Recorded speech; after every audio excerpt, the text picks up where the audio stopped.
Okay, you guys, it's 6:40 a.m. I think it's time to go on an adventure.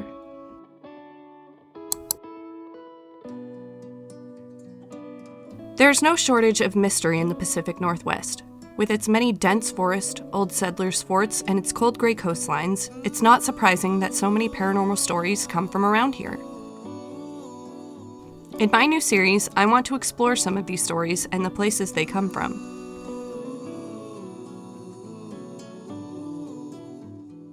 Welcome to Weird Washington with Unusually Horrid.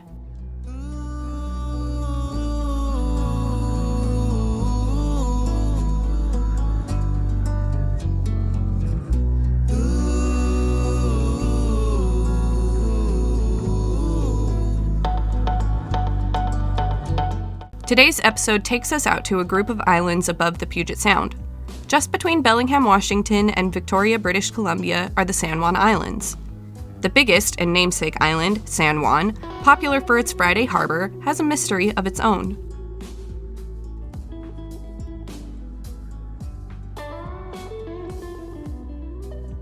A roughly 15-minute drive from Friday Harbor will find you in Roche Harbor, a harbor dripping in as much history as it is rain.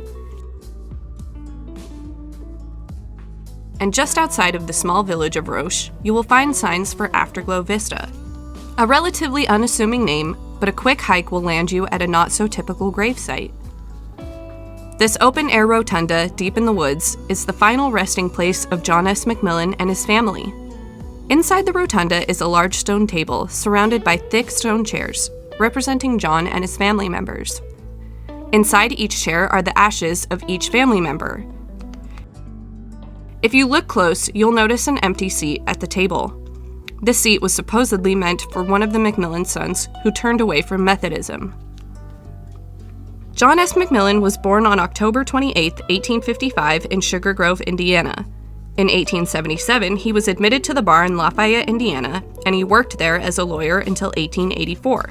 In January 1884, John S. Mcmillan moved to the Washington Territory with his wife Luella and their son Fred. Once in Washington, John invested in the Tacoma Lime Company and became the company's president and general manager. A few years later, in 1886, the Tacoma Lime Company bought Roche Harbor from a pair of brothers named Richard Schur and Robert Schur, where he later built the Hotel Gero. The Mcmillans would live in the hotel and welcome their son Paul there until 1910, when they would build homes nearby in the local community. John would run for U.S. Senate in 1895, but was unsuccessful. He later served as delegate to the Republican National Convention from Washington in 1924 and 1932. During his life, he was an active member of the Methodist Church and also very involved with the Freemasons and the Knights Templar. His involvement in these left its mark on much of the symbolism on and around the rotunda and throughout the town of Roche Harbor. After a short hike in the woods, you'll come upon 3 flights of stairs leading up to the rotunda. The first flight of stairs has 3 steps that represent the 3 ages of man.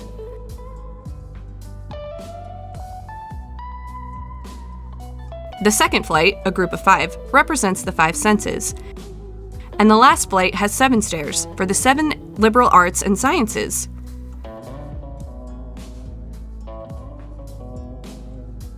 The domed roof is held up by 7 pillars, the western which is left broken to represent the idea that death never lets us finish our mortal plans.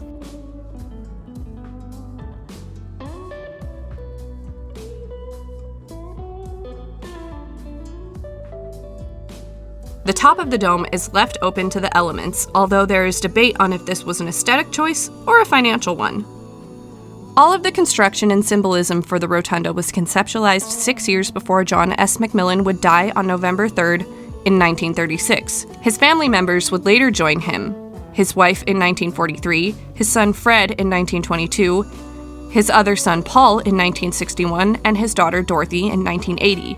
Although when you're looking at the names on the chairs, you will find another John. This was their son that they had, who unfortunately died right after he was born. I don't know about Wikipedia or anything, but every son that they said they had on Wikipedia is sitting here.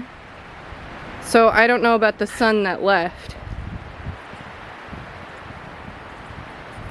As mysterious and beautiful as the rotunda is, it did not have a history of any paranormal activity until the 1950s when the McMillan's personal secretary, Ada Beanie's, remains were relocated there. It was around then that people began telling stories of blue lights being spotted in photographs above the tombstone chairs. People have claimed to hear voices inside the rotunda when they're alone. Those who have chosen to sit on these chair-shaped tombs have reported a sense of trespassing, and some have even claimed to feel a hand touch them or push them. He wants to sit in one of the chairs. I'm personally not comfortable doing that. But yeah, if you want to.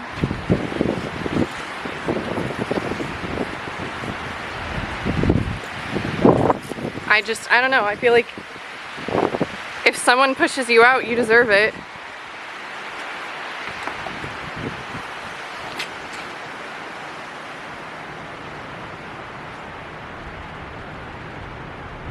Do you feel anything? Well, that's cold. Well then get up, okay? That's somebody's grave. Move.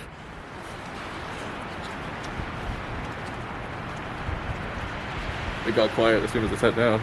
Yeah, because you're not supposed to be there. One thing I was excited to test out was the claim that when it's raining, no drops of rain can be felt under the opening of the rotunda.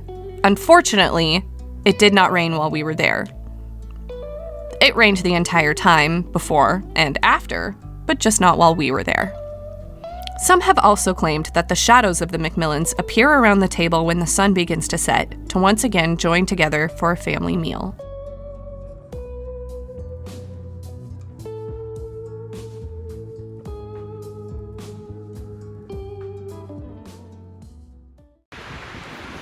I just heard it again. Just gunshots. Gunshots from where? I hear something spooky in the woods. That was weird. It almost sounded like it was getting closer for a second. It sounded like it was coming from underground. You heard it though, right? Yeah. And it did sound like it was getting closer, but there's nobody around. No, it literally sounds like it's coming directly from under us. No, now it sounds like it's coming from over here. What the hell? I can feel it in my feet. It is from under us. It's probably like people who like work down there. They're just fucking with us. There's probably just utilities or something underneath there. The utilities are right there. I don't know. The utilities are right there. Something is underground or inside this tree.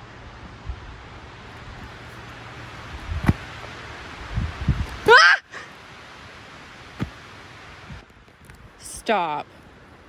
Okay, so this place is definitely haunted. Something lives in this tree. I'm sure there's a perfectly reasonable explanation. For thumping coming from under the ground? Yeah, it could be mole people. It could be lizard Mole people? Got active after I said mole people. I like can feel it. Whatever it is, it's literally under me.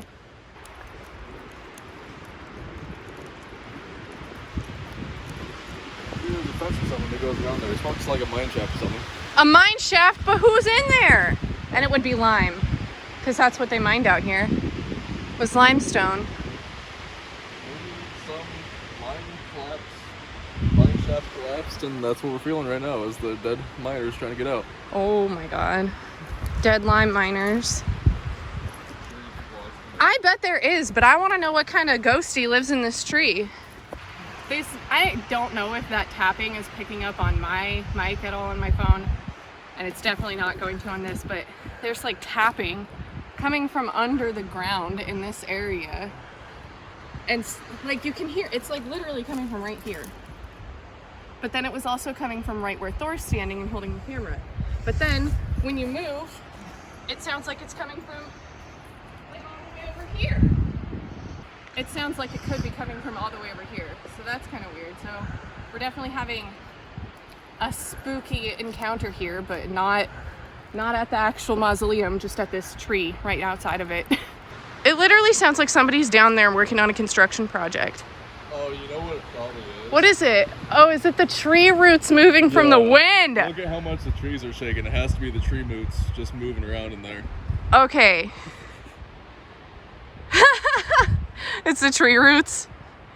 Probably. Honestly, that makes the most sense because those trees are both kind of tall and Yeah, they're both moving pretty good. tall and wiggly. Okay. Especially when the wind was blowing, it was picking up quite a bit.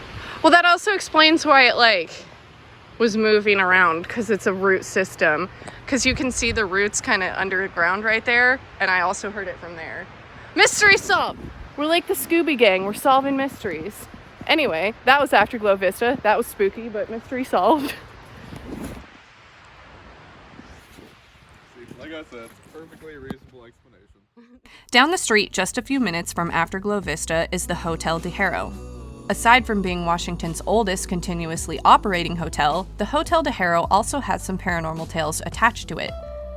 The same personal assistant whose remains were brought to the mausoleum in the 50s, Ada Beanie, has also been spotted in the storeroom of the hotel.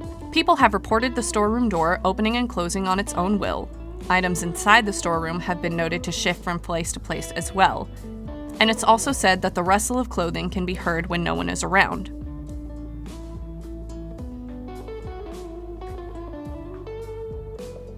The history of the Mcmillan family can be found all around Roche Harbor, with buildings named after them, to restaurants named after them, to even Masonic symbols around the town. And parts of the original limeworks are still up to this day. Although they are very old, they are very cool.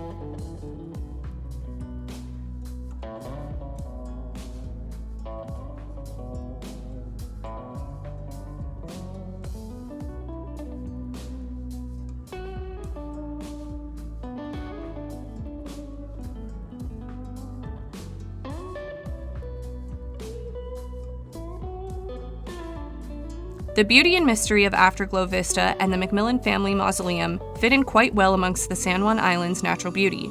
The gray coastline invites just the right amount of intrigue to home such a beautiful monument. A testament to the meaning and mysteries of life, death, and family.